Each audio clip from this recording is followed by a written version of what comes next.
با خرد که میشناسن ایران رو، میشناسن ملت ایران رو، میشناسن تاریخ ایران رو، هرگز چنین حرفی رو بر زبان.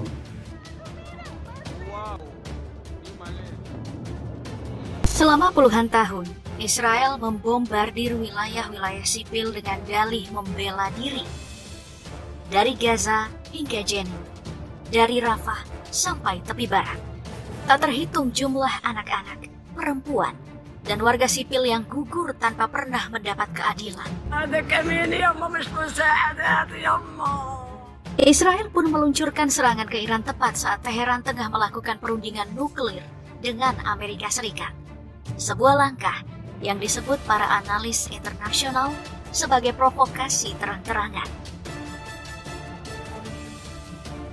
Namun hari ini semuanya berubah.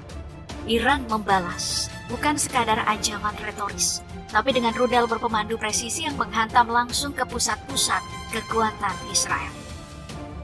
Markas Mossad di Herzliya, kompleks militer Kiryat di Tel Aviv, dan kilang minyak utama Bazan di Haifa, semuanya digempur tanpa ampun.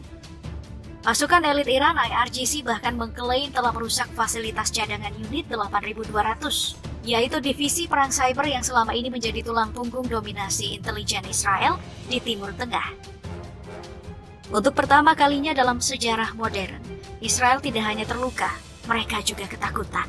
Dan kini mereka menyembunyikan kebenaran, melarang media lokal menyiarkan lokasi serangan, memburu warganya sendiri yang mengunggah gambar kehancuran. Karena ketika pusat kekuatanmu terbakar, satu-satunya yang tersisa hanyalah ilusi kekuasaan. Trump bilang, Amerika tidak akan ikut campur dalam konflik Iran dan Israel. Titik. Tapi kini, kalimat itu seolah menguap entah kemana. Arah pembicaraan berubah drastis. Setelah sebelumnya meminta warga Teheran untuk mengungsi, kini Trump justru muncul lewat unggahan garang di media sosial. Hari Selasa itu, ia mencaci Khamenei secara terbuka dan menyatakan satu tuntutan yang menggema di seluruh dunia. Iran harus menyerah tanpa syarat. Dan tentu saja Iran tidak tinggal diam. Ayatollah Ali Khamenei membalas dengan ketegasan yang sama kerasnya. Lewat pernyataan resminya, ia menolak mentah-mentah ultimatum Amerika. Ia menyebut, jika Washington benar-benar turun tangan lewat kekuatan militer, maka mereka sedang membuka pintu menuju bencana-bencana besar yang tidak bisa diperbaiki. Tak hanya itu, Khamenei juga menuduh Israel bermain kotor, melancarkan agresi militer saat Iran sedang duduk di meja perundingan nuklir bersama Amerika. Namun, puncaknya terjadi pada malam harinya. Di akun media sosial resminya, Khamenei mengunggah peringatan gelap kepada Israel. Tapi bukan cuma kata-kata yang ia kirimkan. Sebuah gambar apokaliptik turut disisipkan, di mana langit terbakar, kota kuno dilanda api, dan sesosok prajurit bersenjata pedang menerobos gerbang dalam kobaran. Sebuah simbol yang tak butuh terjemahan, yaitu kehancuran sedang disiapkan. Televisi pemerintah Iran langsung menyiarkan pesan itu secara luas. Narasinya jelas, akan ada kejutan besar dari Iran. Sesuatu yang akan mengguncang dunia, bukan sekadar peristiwa, tapi momen yang konon akan dikenang umat manusia selama ratusan tahun. Sejak saat itu, satu pertanyaan terus bergema di kepala banyak orang. Apa yang sedang dipersiapkan Iran? Dan jawabannya, sungguh menakutkan. Semakin banyak pihak percaya bahwa yang dimaksud kejutan besar itu bukan lain adalah senjata nuklir.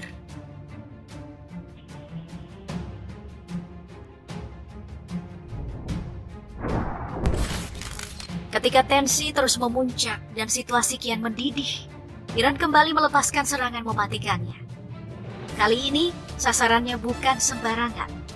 Korps Garda Revolusi Iran (IRGC) mengaku bertanggung jawab atas serangan rudal presisi tinggi yang diarahkan langsung ke dua pusat komando intelijen paling sensitif milik Israel, Direktorat Intelijen Militer Aman dan Markas Besar Mossad. Operasi ini diluncurkan pada dini hari dan oleh IRGC disebut sebagai operasi efektif. Mereka mengklaim berhasil menembus sistem pertahanan udara Israel yang dikenal sangat canggih dan berlapis-lapis. Target utamanya jelas, menghantam jantung sistem intelijen Israel. This is Israel's version of the Pentagon, the Kiryat, and the building on this compound was just hit. Please go back, please. You can understand here, it's very tense at this specific location. Serangan diarahkan ke dua titik utama. Pertama, markas besar Direktorat Intelijen Militer Aman yang terletak di Tel Aviv. Kedua, sebuah fasilitas rahasia dekat Herzliya yang diyakini sebagai pusat perencanaan operasi pembunuhan oleh Mossad.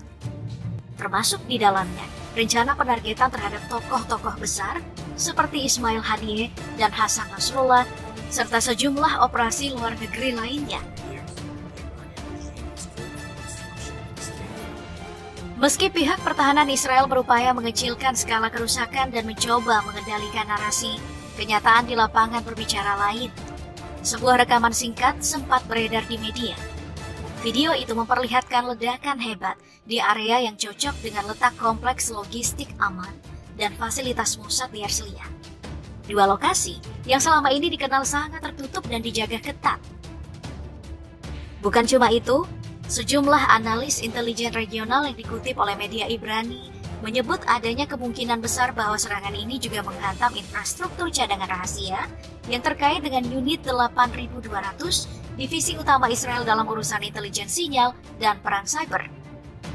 Kerusakannya belum dapat dipastikan, namun ada dugaan fasilitas tersebut mengalami kehancuran serius. Direktorat Intelijen Militer Aman dikenal sebagai salah satu tulang punggung utama sistem pertahanan Israel. Lembaga ini bukan sekadar pusat intelijen biasa, tapi disebut sebagai salah satu badan paling canggih di dunia, baik dari sisi teknologi maupun operasi. Sejak didirikan pada tahun 1950, Aman memegang peran strategis, mengumpulkan, menganalisis, dan menyampaikan informasi intelijen penting. Selain itu, Aman juga menjadi simpul utama arus informasi militer, perencanaan jangka panjang, serta pemetaan ancaman regional. Karena itu, saat fasilitas utama Aman dikabarkan hancur akibat serangan Iran, dampaknya tak bisa diremehkan. Ini bukan cuma serangan fisik. Ini sinyal jelas bahwa Iran siap mengambil resiko besar demi menghantam jantung strategi militer Israel. Dengan akurasi makin tajam, jangkauan, serangan meluas, dan sasaran yang terukur, Iran menunjukkan bahwa langkahnya kini jauh lebih strategis. Meski Kementerian Pertahanan Israel dan juru bicara militer IDF belum terang-terangan mengakui skala kerusakan, gema dari serangan ini sudah bergema luas. Konsekuensi geopolitiknya mulai terasa, tak hanya di Israel, tapi juga di seluruh kawasan.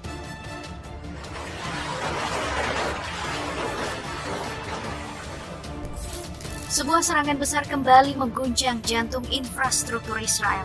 Puluhan rudal balistik dilepaskan dari Iran, dan salah satunya menghantam sasaran yang selama ini dianggap terlalu penting untuk gagal.